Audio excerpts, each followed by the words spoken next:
Let me start in Ukrainian first. Thank you, Andrei, and thanks to the Media Center Ukraine for doing this very important work 24/7. And even more, I would like to express gratitude to the international journalists who are here. On the 25th day of the full-scale war, Russian Federation against Ukraine are here with us, fighting for truth in Ukraine and truth in the world. And Andrei, you have introduced me like this, but well, it was my title before the war. Today we all are fighters in different areas, in different capacity, but now, well, part of my mandate on European integration had, well, full advance. Ukraine applied for EU membership. This process has started, and I'm extremely happy that these unprecedented changes and transformations, which we did in Ukraine for 8 years, and they became the foundation for this decision that Ukraine will be a member of the EU, even on the backdrop of the Russian aggression. From day one, we have activized this international front so that Russian Federation would be made to follow the international humanitarian laws. And we were disappointed that the whole world and the international organizations like the UN and the ICAC organizations were not fully capable to respond to these issues, to crimes which have been happening in Ukraine. So in these 25 days, what has happened? I would like to address the international media and the citizens of other countries so that you would know that within these 25 days, Russian Federation has committed all possible war crimes in the territory of Ukraine, all the crimes banned by the Geneva Convention. These are crimes against the civilian population, first and foremost, because the Russian government has shown that it's incapable to break the spirit of the Ukrainians. And, well, they started waging the war against the civilian population of Ukraine. From day one, we have streamlined our efforts so that every crime would be registered. We work with the International Committee of the Red Cross and with the UN organizations, registering all violations of human rights, all the crimes against the civilian population, and the accountability of Russia for breaching the agreements on humanitarian corridors, which, as of today, well, are not working in many cities of Ukraine, in particular in the city of Mariupol. Overall, in these 25 days of the war, Russian Federation has taken losses which were incomparable to the losses in Iraq and Syria. Over 14,000 killed in action among the troops of the Russian Federation. Also, a lot of military equipment is lost. And during the bilateral negotiations on peace agreements, we feel the consequence of that. Russian Federation being now clenched, that they are stalled in terms of the military advance, and also they have the sanctions pressure. Well, we see that the Russian Federation is now quite motivated to have these negotiations, and this helps us to make sure that we will stand our ground and our red lines will not be crossed. I probably will stop here. I understand that there are probably many questions about the sanctions and working with the international partners. I'm happy to respond to your questions. We can answer them in English if you prefer that. Прошу. Thank you. Cao Jie from Phoenix TV Hong Kong. Deputy Prime Minister, I have two questions to ask you. First one, how frustrated do you feel?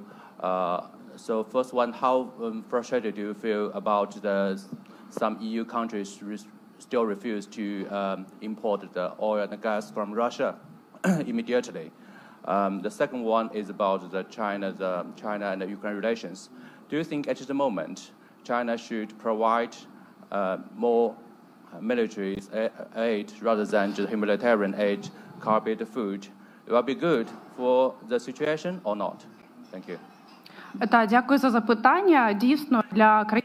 Thank you. Thank you for the question. Indeed, for the countries of the European Union, it is a very complicated decision regarding this embargo on petroleum products and trade with the Russian Federation. But it is also clear that there are other tools to impose restrictions, and most European Union countries are ready to apply them. It's a subject of negotiations, and we are confident that these sanctions in this sector will be imposed additionally. At the moment, it's important for us to understand that, well, the subject of the negotiations, now it's no longer the Nord Stream 2, but 25 days ago, it still has been.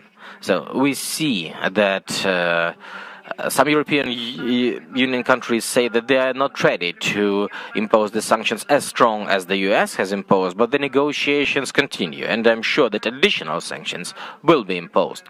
In terms of relationship of China and Ukraine, and in particular the response of the Chinese People's Republic to the events in Ukraine, I can say confidently that in the last 2 years and a half since Volodymyr Zelensky became the president of Ukraine, Ukraine has chosen a very wise and very sequential tactics to build relationship with the Chinese People's Republic. We've been building a mutually beneficial economic relationship, and we were no longer part of the global processes in between the superpowers. So the relationship have been stable. The Chinese People's Republic has been assisting Ukrainian citizens through humanitarian aid mechanisms. But first and foremost, we will be expecting that China, the US, and other big countries of the Western world will join the effort to stop the aggression of the Russian Federation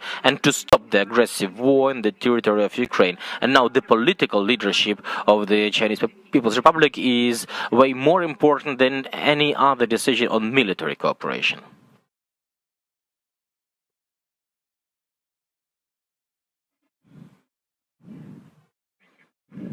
Денис Дудинский, Белсат, телевизия Польска. Скажите, пожалуйста. It's Televizia Polska, Belsat. Europe previously has never applied this fast-track mechanism. How can you assess it right now? Is it really a fast-track mechanism, or is it just a nice way to say to kind of calm down and appease the citizens of Ukraine and all those who are trying to support the Ukrainian nation? Thank you. I will respond in Russian. Well, in the last 10 years, I've been dealing with the matters of integrating integrating Ukraine to the EU. And in the first 24 hours, when I realized that many Ukrainian citizens are heading towards the EU and we have to make sure they can cross the border, I was preparing to have long and complicated negotiations with the EU, which would be all complex. But in the first 24 hours, I had negotiations with several members of the European Commission, and the first sentences I've heard was, Olga, all the borders are open. This decision has been taken even before the directive was adopted, so for me it was a signal. Indeed, now we are one family. It was a political decision, not to get engaged in bureaucracy, not to discuss all the complexities and control. It was the decision to enable Ukrainian citizens to get to the safe territory of the EU, to have protection, to have accommodation there. Of course, there were problems with long lines and queues on the border, but I gave this example several times already. The example of solidarity. This decision has been made even before the directive was enacted. The decision was made to let everyone without any limitations.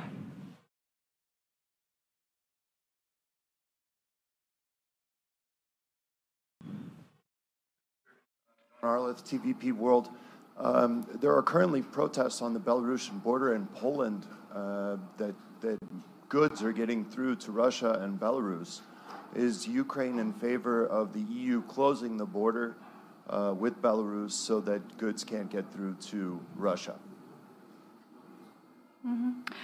Yes. I think it's so far is the matter of security. First of all, it's not about like trade embargo or trade limitations. It's a matter of security because our intel had the information that the goods which are must in the humanitarian aid inside can contain dangerous chemicals or any other elements of weapons. So it's like the matter of security. We had an agreement with some of the EU states bordering with this area that a double security control will be ensured, and it is ensured.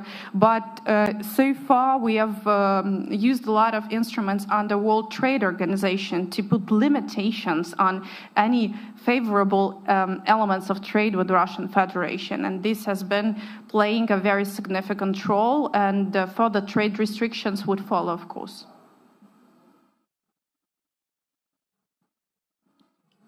Kristina Atovska, North Macedonia, Morning Briefing, Free Press. I come from a country when we are waiting in front of EU doors more than 20 years. We made a lot of sacrifice to enter EU, but we're still not, we're still outside. So my question to you is, are there any real chances? How much do you believe the European Union will take this situation seriously, and can that fasten your EU aspiration? Hello, North Macedonia. I know your president personally, and greetings to him and to all of your nation. Indeed, I remember just like 2 months before the war, there was a summit with Balkans, and you were arguing about the word enlargement, whether it could be used in terms of becoming a member state of European Union. So, and in that respect, I want to say that Ukraine is now a game changer. A game changer in everything, in the world order, in the European security architecture, but also further future of the European Union will not be possible without Ukraine. Not because we're better than anybody else, because we're here standing in front and protecting the front of democracy, protecting your lives, protecting the lives and security of the European nations. So, there's no way that we will face prolongation and consideration of this option. We're one of the biggest European countries fighting the war with the Russian Federation for 8 years. We are one of the top 20 trade partners of the European Union. And basically, so far, Ukrainian nation is already part of the European Union because more than 5 million of Ukrainians are there. So together with North Macedonia and Balkans, we will become part of the EU and we will change the structure forever. Yes, but I'm asking this because we had promises from EU they did not fulfill. So I'm asking, do you believe they will fulfill these promises or efforts made to Ukraine? So I'm asking this my out answer, of experience. Yes, we know in Ukraine very good your history and the history of the wars you had and the suffering you had and the history of the promises you had, and you've been implementing enormous amount of transformations. But in that regard, my message to your country and to all of the European countries, we're not going to sit and wait until somebody will invent a right answer for us. We have put in our questions and we have made ourselves clear what would be the answer. And I think that it's not possible for any of true European leaders now to prolong anyhow discussions in that regard. So let's wait until Ukraine wins and we all together will change the architecture of the European Union.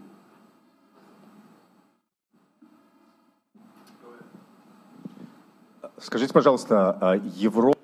My question is, Europe has been discussing the fast-track procedure for Ukraine to join EU or NATO. Previously, Europe has never announced this fast-track procedure. So, does it exist? Have you seen the algorithm for this fast-track procedure to integrate with the EU, or it's just a metaphor? And how fast can this process be? Well, I cannot give any timeline.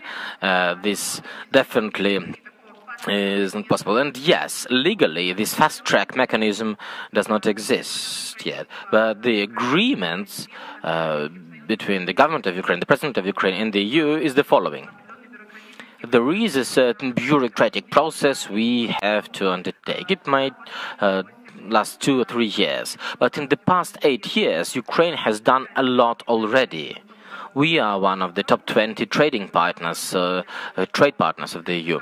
Last week, we have synchronized the energy grid between Ukraine and the EU. So the whole sectors of market do not require assessment. We already have a solid base which will let us to step over the processes which last 2 or 3 years. We have this agreement. 2 days ago, the President of Ukraine has had a conversation with the President of the European Commission, and this agreement is made. In the government of Ukraine, I am responsible for this process, and in the European Commission also there's a commissioner responsible for enlargement, and we hope in 2-3 months we will complete all the procedures so that the presidents and the heads of governments of the EU countries would be able to take a political decision.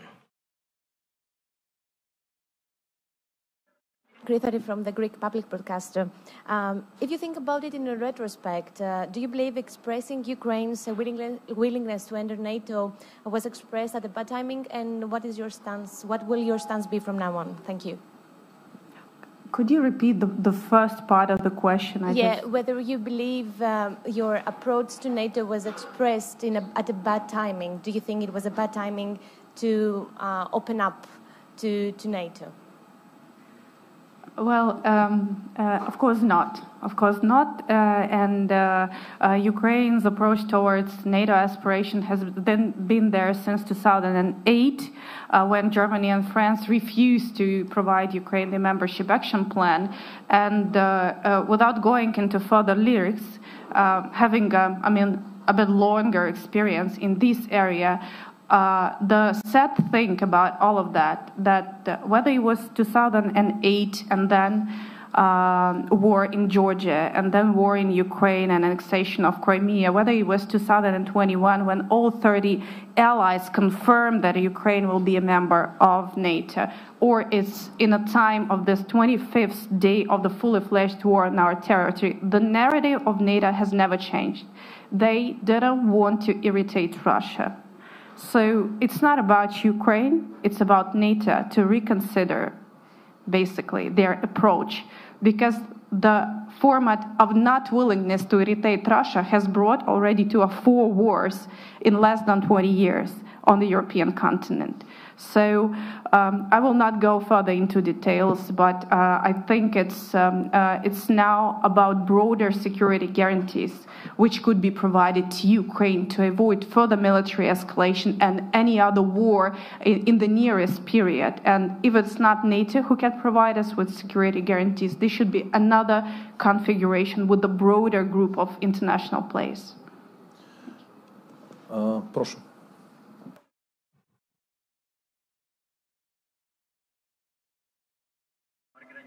The European Broadcasting Union.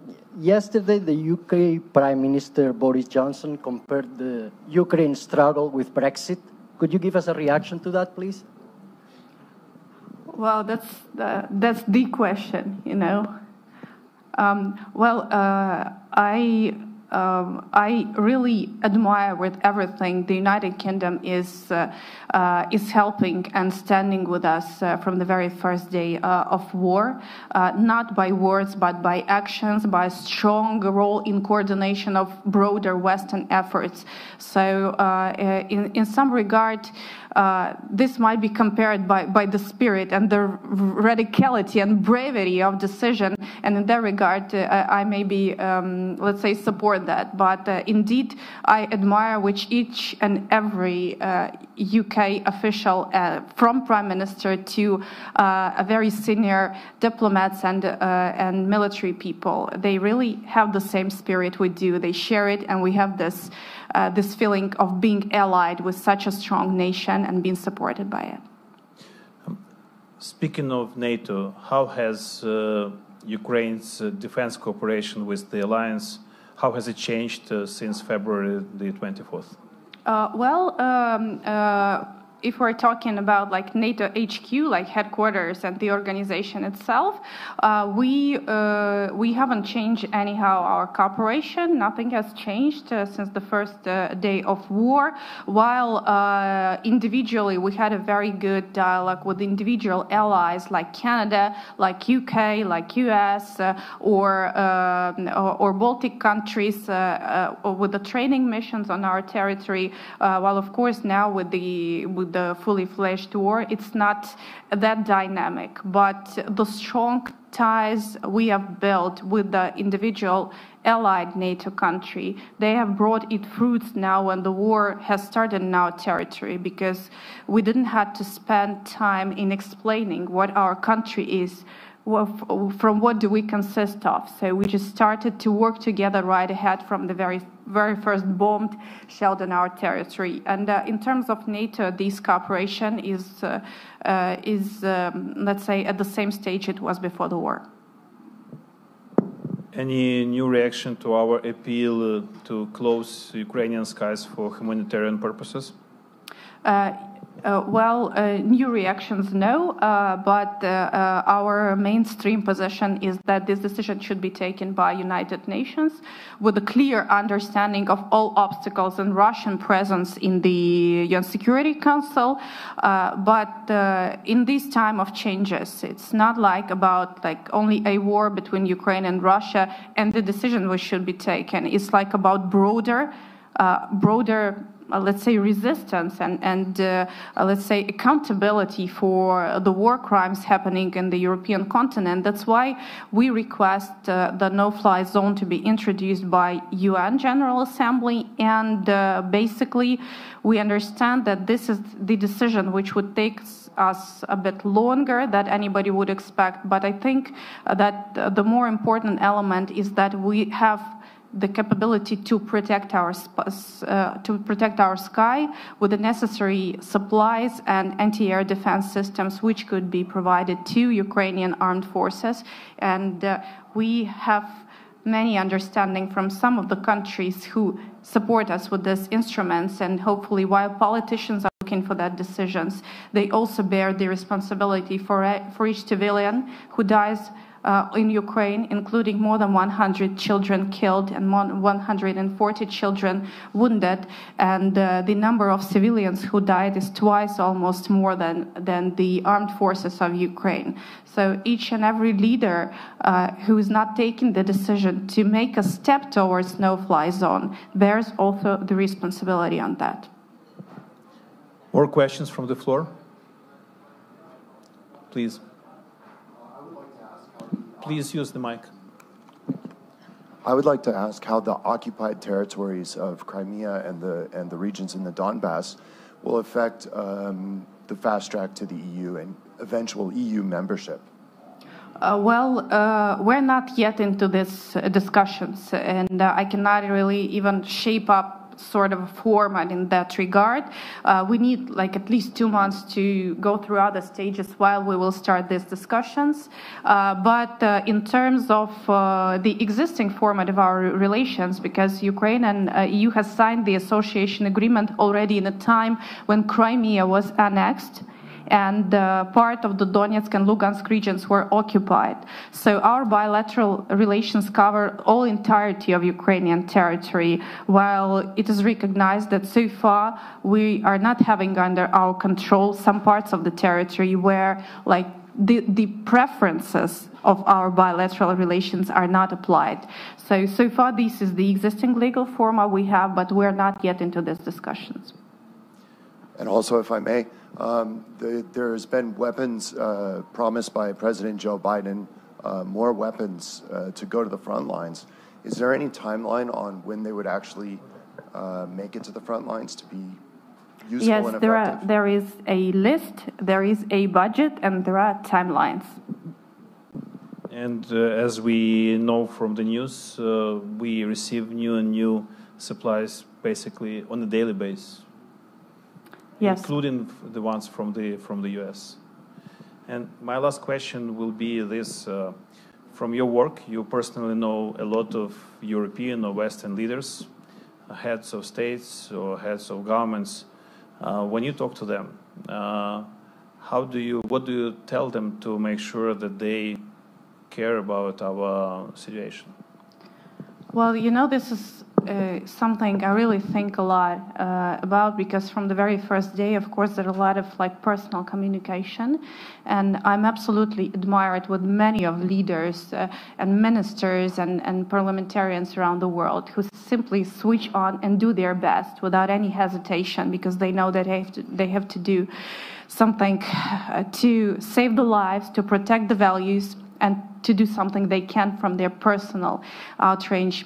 But there's a lot of disappointment, because with many of the people I've been talking to, especially when it comes to some international organizations, I saw and I felt the negligence, and I felt the non-understanding that it is a war, and I'm a deputy prime minister calling directly from the area of the military activity, and the people are dying. So, and this is the dissonance. So we're doing our best to switch on these people and to understand that the very fact that you're sitting in your comfortable cabinet in a comfortable seat says that we are now protecting our values, our land, and here is what you can do. So this brings a lot of demotivation and a bit of disappointment, but we do our best to find very specific issues these people can do from their cabinets to change the situation, and it's happening. The situation is really changing. Скажите, пожалуйста, Ольга. Olga, I have a question. If you have this insider information, what's going on behind the scenes in the Ukrainian government? The level of optimism regarding the integration with the EU or NATO on a scale of 1 to 10. What's the mood? I mean, on the precision of the procedure and the fastness. I have 100% of insider information because I am responsible for this process. The Versailles summit, which ended 10 days ago, was a historic summit, as said by President Macron and other European leaders, because it's the first time in many years when the leaders of the European Union were behind the closed doors, and up until 4 o'clock in the morning they had the discussion on what is the future for Ukraine in the EU. And the decision which was made was taken after long deliberation.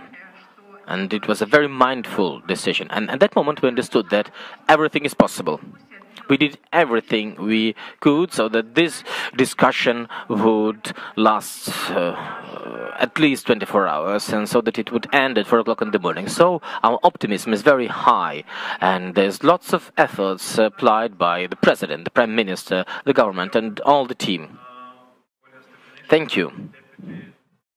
Michael? Yeah, if I can. Okay, let's take one question from Michael Butsurkiv, and we'll wrap up after that. Okay. Dobro vas bачити знову. Michael Butsurkiv. I'm a contributor to CNN Opinion.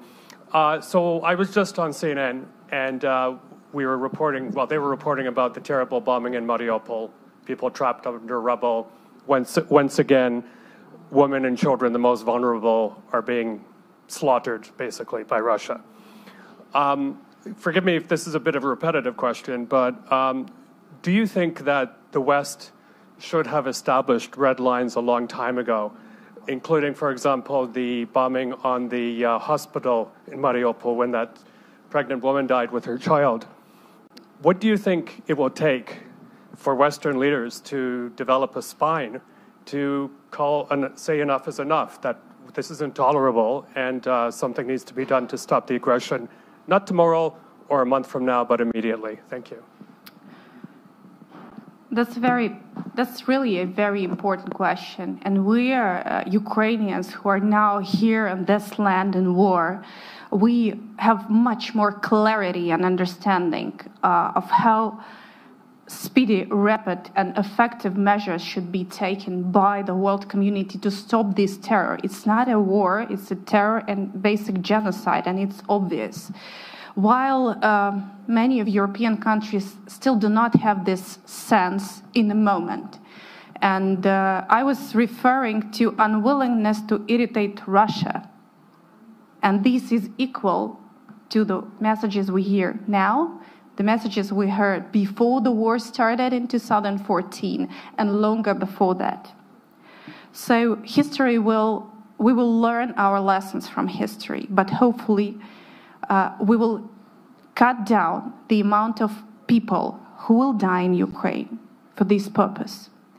And in that regard, every European nation should understand that Ukrainian army, Ukrainian people now are giving you all the leverage to think of something which could stop this war and to act in a way to stop this war. So we are holding your sky at this moment. Thank you.